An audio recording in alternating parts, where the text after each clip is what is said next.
ये वही अविमुक्तेश्वरानंद है जो ये कहते थे कि मनुवाद से इस देश को चलाना चाहिए, मनुस्मृति का समर्थन करते थे। तो मनुस्मृति का समर्थन करने वाला चाहे कोई साधु हो, चाहे कोई संत हो, वो कहीं से कहीं तक भी इस देश का शुभ चिंतक नहीं हो सकता। वो इस देश का पक्का विरोधी है, धुर विरोधी है, क्योंकि मनुस्मृति से देश नहीं चल सकता। मनुस्मृति से तो सिर्फ और सिर्फ गैर बराबरी चल सकती है, ऊंच नीच चल सकता है, जातिवाद भेदभाव चल सकता है, महिलाओं को नीचे दिखाने की कोशिश चल सकती है, ये सारी कुरीतियां चल सकती है। देश नहीं चल सकता। देश चलेगा तो संविधान से चलेगा, चाहे कांग्रेस के नेता हो, चाहे समाजवादी पार्टी के नेता हो। ऐसे साधु का, ऐसे संत का जो मनुस्मृति का समर्थक हो, उसका कहीं से कहीं तक भी बिल्कुल भी समर्थन नहीं करना चाहिए, क्योंकि जो हमारे देश के संविधान का नहीं हो सकता वो हमारे देश का नहीं हो सकता। जो मनुस्मृति को मानने वाला व्यक्ति है वो इस देश का बड़ा गद्दार है। अगर हिंदू राष्ट्र बनाएंगे तो उसके अंदर कौन सा राष्ट्र बनाएंगे? क्या ये दलित हिंदू राष्ट्र बनाएंगे? क्या शोषित हिंदू राष्ट्र बनाएंगे? क्या यादव हिंदू राष्ट्र बनाएंगे? या ब्राह्मण हिंदू राष्ट्र बनाएंगे? ठाकुर हिंदू राष्ट्र बनाएंगे? ये कौन सा हिंदू राष्ट्र बनाएंगे?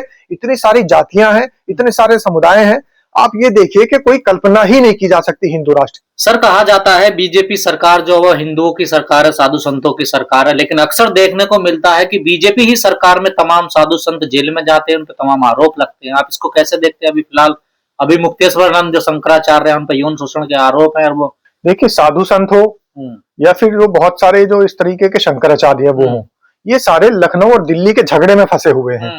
वो वाले साधु जेल जाते हैं जो उत्तर प्रदेश के अंदर रहने वाले हैं, लेकिन वो सपोर्ट दिल्ली को करते हैं।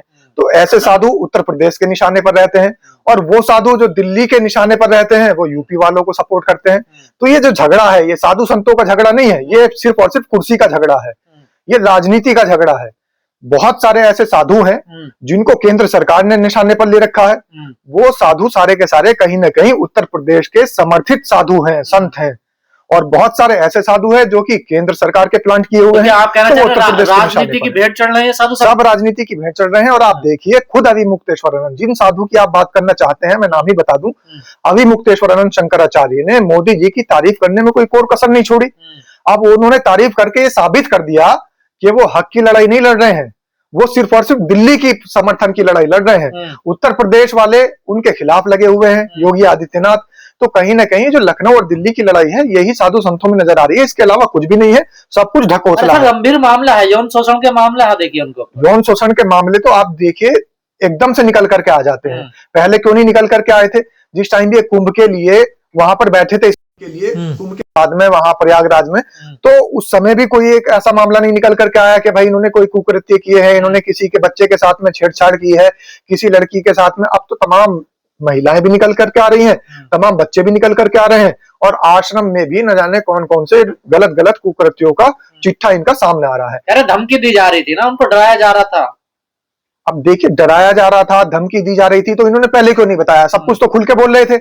अब अचानक से ही जैसे अविमुक्तेश्वरानंद के खिलाफ इतने सारे केस खुल करके आते हैं, तुरंत मोदी जी की तारीफ करते हुए नजर आते हैं। तो ये सारे के सारे, एक वो कहावत है कि हमाम में सभी नंगे हैं। तो जितने भी पाखंडी हैं, जितने भी इस तरीके के लोग हैं जो साधु संतों का चोगा ओढ़े हुए हैं, जितने भी सनातनी धर्म की आड़ लिए हुए हैं, ये सारे के सारे कहीं ना कहीं इन्वॉल्व हैं, किसी ना किसी भ्रष्टाचार में लिप्त हैं। अचानक से ही जब ये सरकार की बुराई करना शुरू कर देते हैं तो इनके चिट्ठी खुलने शुरू हो जाते हैं। जब तक ये वाहवाही करते हैं सरकार की, जब तक ये सरकार के पक्ष में बार बार कोशिशें करते हैं और तमाम जनसमूह इकट्ठा करके अपने जो इनके प्रवचन होते हैं वो सुनाते हैं, वो प्रवचन के द्वारा सरकार की राजनीति की और सरकार की ये कहीं ना कहीं एक तरीके से एडवर्टीजमेंट करने का काम करते हैं, तो सही रहते हैं। लेकिन जैसे ही इनके सुर बदलते हैं, तुरंत ये सरकार के निशाने पर आ जाते हैं। के तो बयान जो होते हैं, इनकी जो लाइन होती है, वो तो बीजेपी सरकार की होती है। हिंदू राष्ट्र बनाना, हिंदुओं को सुरक्षा देना, ये सारे तो नीति उन्हीं पे चलते हैं। तो फिर सरकार इनके पीछे क्यों पड़ेगी? देखिए, पहली बात तो यह है कि हिंदू राष्ट्र बनाने की बात ही बिल्कुल गलत है, और ये बात सही मायने में तो एक भ्रष्टाचार है। आप कैसे हिंदू राष्ट्र बना देंगे? अगर हिंदू राष्ट्र बनाएंगे तो फिर आप कौन सा हिंदू राष्ट्र बनाएंगे? सबसे पहले तो आपको ये तय करना पड़ेगा। जब एक बार हमारे देश के अंदर गणतंत्र लागू हो चुका, इस देश के अंदर समता मूलक शासन लागू हो चुका, और बार बार गैर बराबरी को खत्म करने की बातचीत करी जाती है, संविधान के अंदर भी गैर बराबरी को की बात खत्म करने की करी जाती है, तो फिर बार बार ये बात कहां से आ जाती है कि हिंदू राष्ट्र बनाएंगे? अगर हिंदू राष्ट्र बनाएंगे तो उसके अंदर कौन सा राष्ट्र बनाएंगे? क्या ये दलित हिंदू राष्ट्र बनाएंगे? क्या शोषित हिंदू राष्ट्र बनाएंगे? क्या यादव हिंदू राष्ट्र बनाएंगे? या ब्राह्मण हिंदू राष्ट्र बनाएंगे? ठाकुर हिंदू राष्ट्र बनाएंगे? ये कौन सा हिंदू राष्ट्र बनाएंगे? इतनी सारी जातियां हैं, इतने सारे समुदाय हैं। आप ये देखिए कि कोई कल्पना ही नहीं की जा सकती हिंदू राष्ट्र की। अगर हिंदू राष्ट्र बनाना भी होगा तो दलित अगर हिंदू राष्ट्र बनाया जाएगा तो दलित तो बहुत ज्यादा अच्छा रहेगा। बहुजन बहुत ज्यादा है, 85% से ज्यादा है, तो बहुजन हिंदू राष्ट्र बनाया जाए। और अभी मुक्तेश्वरानंद के समर्थन में अखिलेश यादव तमाम उनकी पार्टी समर्थन कर रही है, और ये वही अभी मुक्तेश्वरानंद है जब यादवों की चुटिया उखाड़ी गई, उनको कथा बांचने से रोका गया था, ये सबसे पहले यादवों के खिलाफ थे। देखिए अभी मुक्तेश्वरानंद कभी भी कुछ भी बोल देते हैं। अभी फिलहाल वो योगी आदित्यनाथ के खिलाफ हैं, तो तमाम ऐसी ताकतें, तमाम ऐसी पार्टियां जो कि खुद भारतीय जनता पार्टी के खिलाफ हैं, वो समर्थन दे रही हैं अभी मुक्तेश्वरानंद को। लेकिन अभी मुक्तेश्वरानंद कहीं से कहीं तक भी सही नहीं है। ये वही अभी मुक्तेश्वरानंद है जो ये कहते थे कि मनुवाद से इस देश को चलाना चाहिए, मनुस्मृति का समर्थन करते थे। तो मनुस्मृति का समर्थन करने वाला चाहे कोई साधु हो, चाहे कोई संत हो, वो कहीं से कहीं तक भी इस देश का शुभ चिंतक नहीं हो सकता। वो इस देश का पक्का विरोधी है, धुर विरोधी है, क्योंकि मनुस्मृति से देश नहीं चल सकता। मनुस्मृति से तो सिर्फ और सिर्फ गैर बराबरी चल सकती है, ऊंच नीच चल सकता है, जातिवाद भेदभाव चल सकता है, महिलाओं को नीचे दिखाने की कोशिश चल सकती है, ये सारी कुरीतियां चल सकती है। देश नहीं चल सकता। देश चलेगा तो संविधान से चलेगा, जहां पर गैर बराबरी को खत्म करने का पर जोर दिया। पहले साधु संत या शंकराचार्य थोड़ा, तमाम ऐसे साधु संत जिन पर रेप के आरोप लगे, जेल में भी देखिए। मैं तो ये कह रहा हूं तमाम नहीं, ज्यादातर साधु संत ऐसे हैं जो हमारे सामने हैं कि उनके ऊपर कहीं ना कहीं बलात्कार के आरोप हैं, भ्रष्टाचार के आरोप हैं, और कहीं ना कहीं उनके ऊपर सरकार का समर्थन करने का सबसे बड़ा जिम्मा भी है। आरोप के साथ साथ कोई भी आप साधु उठा करके देखिए, वो भारतीय जनता पार्टी का समर्थन करता नजर आएगा। जितने भी प्रवचन करने वाले हैं, कथावाचक हैं, कथा वाचने वाले हैं, ये सब भारतीय जनता पार्टी की कथा वाच रहे हैं। ये कोई भी सनातन की कथा वाचने का काम नहीं कर रहे हैं, सिर्फ और सिर्फ भारतीय जनता पार्टी की कथा सुनाने का ये काम कर रहे हैं।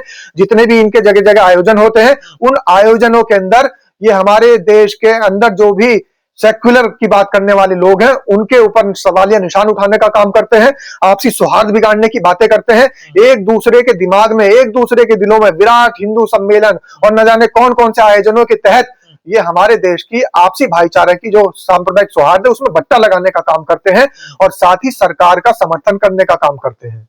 जब इन साधु संतों पे साफ हो जाता कि इन्होंने रेप बलात्कार किया, जेल गया, फिर भी जनता इनके पीछे रहती है।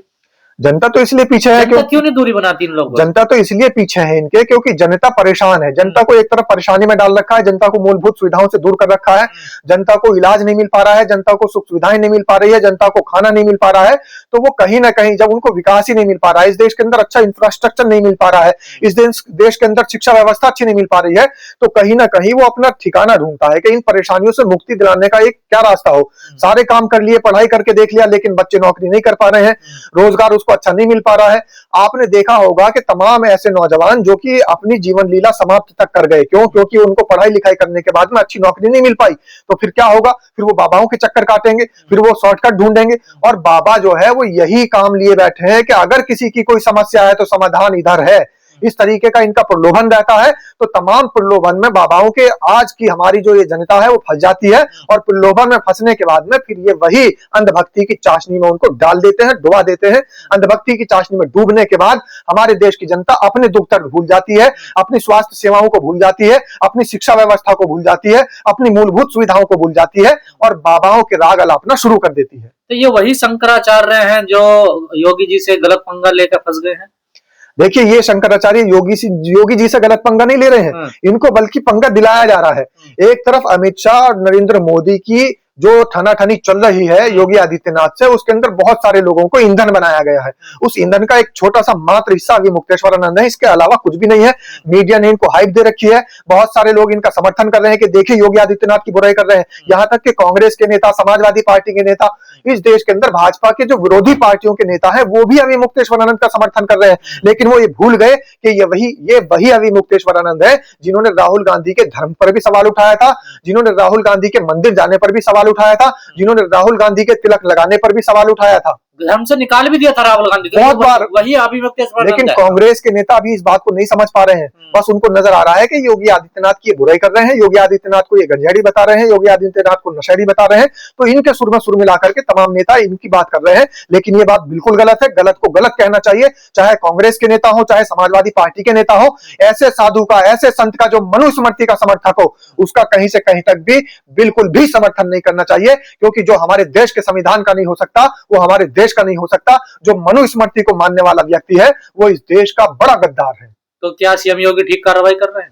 सीएम योगी आदित्यनाथ सिर्फ और सिर्फ अपने स्वार्थ की कार्रवाई कर रहे हैं। वो मनुस्मृति का समर्थन करने के लिए कार्रवाई नहीं कर रहे हैं। योगी आदित्यनाथ को हम जब अच्छा मान सकते थे जब इन्होंने मनुस्मृति का समर्थन किया था। योगी आदित्यनाथ तुरंत इनके ऊपर कार्रवाई करते कि इस देश के अंदर संविधान के विरोधियों को बर्दाश्त नहीं किया जाएगा, इस देश के अंदर संविधान के विरोध में बयान देने वालों को बर्दाश्त नहीं किया जाएगा, इस देश के अंदर मनुस्मृति का समर्थन करने वालों को बर्दाश्त नहीं किया जाएगा, इस देश के अंदर समतामूलक शासन चलेगा। योगी आदित्यनाथ जब इनके ऊपर उस समय कार्रवाई करते तो योगी आदित्यनाथ की कार्रवाई अच्छी होती, लेकिन योगी आदित्यनाथ खुद बदले की भावना से कार्रवाई कर रहे हैं। योगी आदित्यनाथ को खुद पता लग चुका है कि ये अब दिल्ली वालों के खेमे में जा चुके हैं, इसलिए कार्रवाई हो रही है। आरएसएस प्रमुख ने एक बयान दिया, उन्होंने कहा कि जो हमारे हिंदू भाई भटक गए हैं, जिन्होंने धर्म परिवर्तन कर लिया है, वो घर वापसी कर लें और उनका स्वागत किया जाए। बिल्कुल घर वापसी होनी चाहिए और मैं तो ये कह रहा हूं कि घर वापसी का सिलसिला बहुत तेजी से चलना चाहिए। और एक बात इसके अंदर मैं ये ऐड करना चाहता हूं कि घर वापसी तो खुद जिन्होंने ये बयान दिया है मोहन भागवत, उनकी भी होनी चाहिए, क्योंकि इस देश के अंदर अगर आदमी किसी को कहा जाता है तो उनको सोचना चाहिए कि आदमी शब्द कहां से आया है। आदमी यानी आदम से शब्द आया है। जो आदम के मानने वाले हैं, जो आदम की औलाद हैं, जो आदम के पुत्र हैं, वो आदमी कहलाते हैं। और अगर मोहन भागवत आदमी नहीं है तो भैया मत करिए घर वापसी, और अगर आदमी है तो फिर जाकर के आदम के धर्म में वापसी करिए, जो आपका मूल धर्म है, जहां से आप सब लोग पैदा हुए हैं। क्योंकि हमारा मानना तो यही है, इस्लाम धर्म के बहुत सारे लोगों का ये मानना है कि इस देश के अंदर अगर कहीं कोई मनुष्य आया है, अगर कोई आदमी आया है तो वो आदम से आया है, और आदमी का मतलब ही आदम से होता है। तो इसलिए मोहन भागवत को सबसे पहले घर वापसी करनी चाहिए। और हम तो मोहन भागवत की इस बात का समर्थन करते हैं कि तमाम आदमियों को आदम के धर्म में वापसी कर देनी चाहिए। मतलब आदम ही मनु है, आदम ही मनु है। अब ये मनु किसी और महाराज को बनाए बैठे हैं तो वो भाई इनकी मर्जी है, ये तो कुछ भी बना लेते हैं, ये तो बहुत सारी चीजें मंद गणंत बनाए बैठे हैं। ये तो अपने आप को खुद ये बात साबित करके नहीं दिखाना चाहते हैं कि इस देश के अंदर। तो आप भी मनु का समर्थन कर रहे हैं? मैं तो आदम की बात कर रहा हूँ, मैं ना किसी मनु का समर्थन करता हूँ ना किसी आदम का समर्थन करता हूँ। मैं तो समर्थन करता हूँ तो सिर्फ और सिर्फ इंसानियत का समर्थन करता हूं। ये तो मैंने ये बात इसलिए कही है कि जो घर वापसी की बात चल रही है, तो भैया घर अगर वापसी होगी तो जो सबसे पुराना आदमी है, जो सबसे पहला आदमी है, जहां से आदमी शब्द आया है, जहां से आदम के नाम से ही आदमी की पहचान हुई है, फिर वहां पे वापसी कराइए। बीच में क्यों वापसी हो रही है? हम पीछे 5-6 हजार साल क्यों पीछे जा रहे हैं? और पीछे चले जाइए, जहां से मनुष्यता चली है, जहां से मनुष्य बना है, जहां से आदमीयता चली है, जहां से आदमी बना है, वहां से घर वापसी लेकर के चलेंगे ना, तब मजा आएगा, तब असली घर वापसी होगी। इस्लाम धर्म कबूल कर लें। भाई मैं तो ये चाहता हूं कि मोहन भागवत को आदमी बन जाना चाहिए, और इस देश के अंदर आदमियों को ही पसंद किया जाता है, और अगर आदमी वो बन जाएंगे तो उनकी घर वापसी सब लोगों को पता है कि कहां जाकर रुकेगी।